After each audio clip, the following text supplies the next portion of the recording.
Hi everyone, welcome to this video. So I'm filming this very spontaneously today. We're going to film a video today about how to start a K-pop related YouTube channel. When I first started my channel, it was for the purpose of posting K-pop covers because I like to dance, and K-pop tutorials because I like to help others. That was the basis of my channel. Then later on, after a couple of months, I knew that another thing I was really interested in was mashups. So I was like, why don't I just try? I had no idea what I was doing, but I posted my first mashup, and then along the way I learned different things. So my channel then became a combination of dancing and mashups. Now, I will say to you now that if you're also considering putting dancing and mashups on the same channel, I would tell you now, my advice would be is not to do that. There was a point where I was heavily posting a lot of mashups and not much dance content. So all these people subscribed to me for mashups, and then eventually I stopped doing mashups and I started doing loads of dance content. And then my dance content got no views at all because I had built up for about a year majority of these people subscribing to me for mashups, and then suddenly I stopped doing mashups, and then I was putting up all these dance videos and then no one was watching them. So this is my personal advice from my own personal experience. I would advise, if you're thinking of doing two different types of K-pop content, then please separate them so it's a lot easier for people to get the gist of what you're doing. I confused my audience, and this was a huge mistake for me. So I had a lot of ghost subscribers, basically inactive subscribers, which is why I had to work really hard to make sure that I kept dancing the focus for a long time, and I'm still going. So yeah, that was basically my backstory.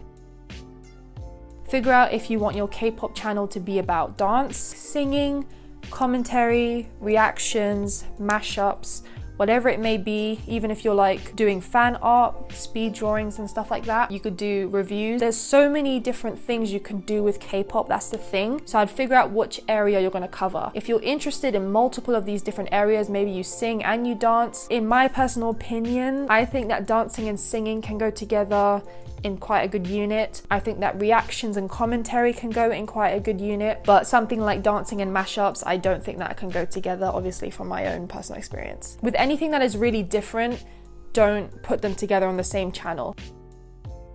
So next, you've got to think of a name for your channel. Names can be very easy, just to make sure it's memorable. When I first opened my channel, I opened it with leianity. So half of it is my name, Leah. Now I've just stuck to Leah, and then I have the Korean abbreviation of my name. Yeah, a lot of people tell me that I've spelt it wrong, but I know I haven't spelt it wrong because my name is not Leah, it's Leah. Don't worry too much about the name, or I would only say just don't make the name super long. So you want to figure out where you're going to mostly film your videos. Most people film even dance covers in their homes. If you really are going to take this quite seriously and you don't have anywhere else to dance but your house, if possible, because not everyone has space, but if possible, kind of turn your living space into a kind of mini dance studio. I am currently filming in my living room. I don't film videos in here, but I did have these white curtains installed just here, and normally in this space that I'm standing in there is a huge dining table, and what I did is I just pushed it over there, right here, to create some space. And I have two photography studio lights, one here and one here. They're very bright, but yeah. And I also use obviously this space to do talking videos. I'm gonna link some of my videos, or one of my videos, where I discuss finding a space. And by finding a space, I mean finding spaces outside of your house to film in, dance studios. My biggest tip when you are first starting out and want to get recognized, as unfortunate as this is, you have to make content that is trending right now. I know this can be a bit difficult for some K-pop fans, because in order to succeed on YouTube with K-pop, you have to make videos about, unfortunately, the most popular groups in K-pop, the most mainstream groups, the most well-known groups, if you get the gist of what I'm saying, because this is mostly what people around the world are searching for. So if you're making a reaction video, a mashup, a dance cover, whatever it may be for a video, you want to do it on something that literally just came out recently within the last week. You don't want to be quick to the point where people know that you rushed it and the video is not very good quality. You want to be quick, but you want to be strategic with your time. If you're already a fan of like most of the mainstream popular groups, then this is pretty much good for you because you're going to enjoy doing this. If you don't really stand many mainstream K-pop groups and you are more someone who follows and is a fan of the more underrated kind of groups, the ones from smaller entertainment companies that are up and coming and not many people know about, if you are going to cover them in some sort of way, make sure that you cover them when they have just released their music. Yeah, so if I'm going to give advice to anyone, it's literally just to do what is trending. Now, don't do this if this is really making you unhappy and this is like not working out for you and you don't stan some of these groups and you're just doing it to get views. I don't mean it like that. Don't be surprised if you don't upload content that is trending and it doesn't get any views, if that makes sense. Like, don't be shocked. It's very unlikely for anybody to really blow up if they post a cover or anything related to a K-pop group that is not very developed yet and not very well known yet. That's just the harsh reality, I'm afraid. Again, I have evidence of this. My channel didn't really blow up until I posted one video, which was a tutorial for Twice's Cheer Up. Twice back then when Cheer Up came out, that was a big deal. It was because it was Twice's first comeback ever. I'm telling you, in all honesty, I didn't make my tutorial for Twice's Cheer Up thinking that I was actually gonna benefit from it. So I thought maybe a couple hundred would watch it. And then out of nowhere, it blew up so much. So that got me my first 100 views, then 1,000, then 2,000, then 3,000. Like, it just kept growing because of Twice and how big their name is and how much people were searching for that. So if your aim is to get onto YouTube and actually succeed, this is going to be the way to do it. Now, don't do this obviously if it's going to make you unhappy and you really do not really stand these groups. So I'm going to touch upon copyright very quickly because I've actually talked about copyright in another video, which again I will link below with the timestamp to where I talk about copyright and monetization. Very quickly, briefly, no, you cannot monetize any K-pop related content that has the actual music in it. This is why I completely recommend to you that if your goal one day is to start a YouTube channel and potentially have a job from it, being a K-pop YouTuber is probably the last thing on your list that you want to be, because you should be going into this because you really enjoy the music and you enjoy doing what you do and you enjoy making the content. This is not really the most beneficial way of making money on YouTube, and I'll explain again why in a minute. So one of the reasons, like I just said, is that half of the videos you put on here you can't even monetize. So if you make reaction videos because you are including the little music video on the side plus playing the music, you most likely can't monetize it. And if you've somehow gotten away with it, it's technically not legal. Even if you've managed to like get away with it by like changing the pitch and stuff, eventually YouTube will catch you. If you know that you shouldn't really be monetizing this because there's a kind of a risk involved, then don't do it. Also, this is another thing. If you're opening this channel because again you want to pursue a career out of this, want to basically live off of the Google AdSense revenue that YouTube is going to pay you, your channel might not even qualify for monetization is another thing. When you want to go monetize your channel, there is a little thing that you need to read, and it also has some of the points that YouTube are going to review on your channel before they accept you for monetization. One of the things is that if your videos are majority like ineligible for monetization, like they've all got copyright on them, YouTube will probably decline you. If you're a mashup channel, for example, and the majority of your videos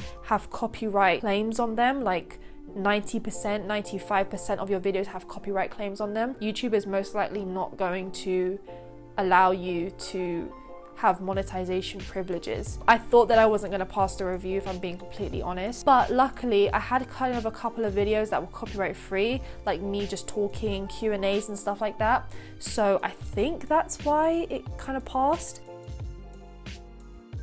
Okay, so another reason that I haven't really seen anyone really talk about in terms of K-pop channels, what I want to basically say is that the way the YouTube monetization system works, most of the time, somebody with a channel that is more orientated towards the West side of the world, Western developed countries, the United States, if your channel is very orientated to that kind of audience, you're most likely to make higher revenue on YouTube compared to somebody who is orientating their content, not really on purpose, but their content is more viewed in countries like in Asia and in South America. A video that has 1 million views can make less than a video that has 300,000 views. It just works like that. There's so many factors involved, like watch time, CPM. I could be wrong, but I believe that the CPM helps you determine how many dollars, or whatever your currency is, I'm just gonna say dollars, how many dollars you'll make per 1,000 views. It changes all the time. Each country has a different CPM. If someone from the United States clicks on your video and they watch one of your ads and click on one of your ads, that will make you more money than somebody from maybe the Philippines who clicks on your video, because each country has a different monetary value. I believe the United States has the highest monetary value when it comes to ads. So from YouTube's point of view, a viewer from the United States who watches a video and sees adverts is more likely to click on the advert and then possibly purchase something from the company compared to maybe someone from the Philippines. Depending on the economy in different countries, some CPMs are going to be really high and some CPMs are going to be a bit lower. Because my content and anyone else's content who makes K-pop related videos, our content is very orientated towards maybe Asia and also South America.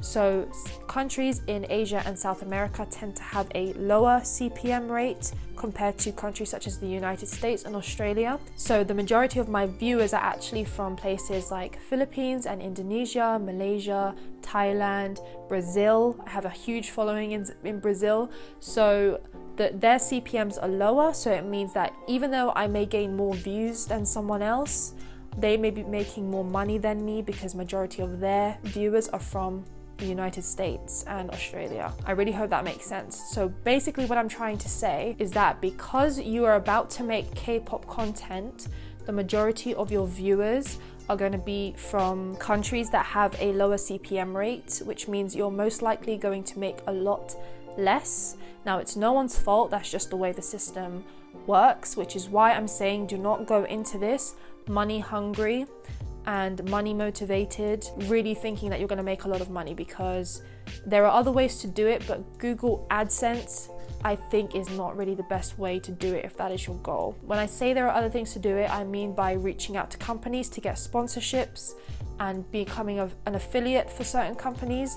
Those are other ways you can make your money. If you're heavily going into this and want to rely on YouTube, Google AdSense revenue, then the whole system that I just explained about CPM, that will probably explain a lot for you. So I hope that's given you something to think about. Okay, so this video is going to have to be split into 2 parts because I had a lot to say about copyright and monetization in this first part. So the second half will be me answering your questions that you guys asked me on my Instagram story. So just to do a proper outro, I hope you guys enjoyed this section. I hope you found it helpful, and I hope it answered some of your questions and concerns about copyright and making money when you decide to open a K-pop related channel. I will see you guys in the next Q&A portion of this topic.